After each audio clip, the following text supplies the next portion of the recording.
পৃথিবীকে তোমরা ঠিক কোন দিক থেকে দেখতে চেয়েছিলে? আমার জানা দরকার।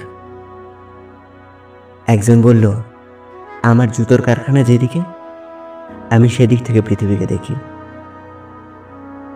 একজন বলল, আমার মদের দোকান, কিন্তু আমি মদ খাই না, তবু পৃথিবীকে একটা বড়সড় ভাটিখানা ছাড়া আর কিছুই মনে হয় না। আর একজন বলল, পৃথিবীতে আমি পিকনিক করতে এসেছি, কয়েকটা মেয়ে ছেলে নিয়ে এসেছিলাম, ফেরার সময় কয়েকটা নিয়ে যাব, ভোগ করতে শিখুন।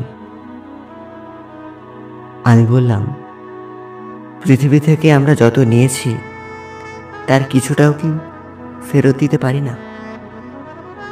ঝুনঝুনওয়ালা বললেন, এই আপনার ছোট মুখে বড় কথা হয়ে গেল।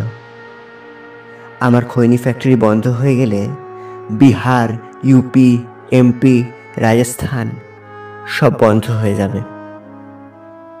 আমি বললাম, এরপর গাছ এত কমে যাবে, নিঃশ্বাস নিতে কষ্ট হবে। আমি বললাম, এরপর পাখি এত কমে যাবে, আকাশকে আর সুন্দর দেখাবে না। আমি বললাম, নদীর জল সারাক্ষণ গরম হয়ে থাকবে, কেউ নদীতে যাবে না। যা আছে তাতে আমাদের আর মাত্র 40 বছর চলবে।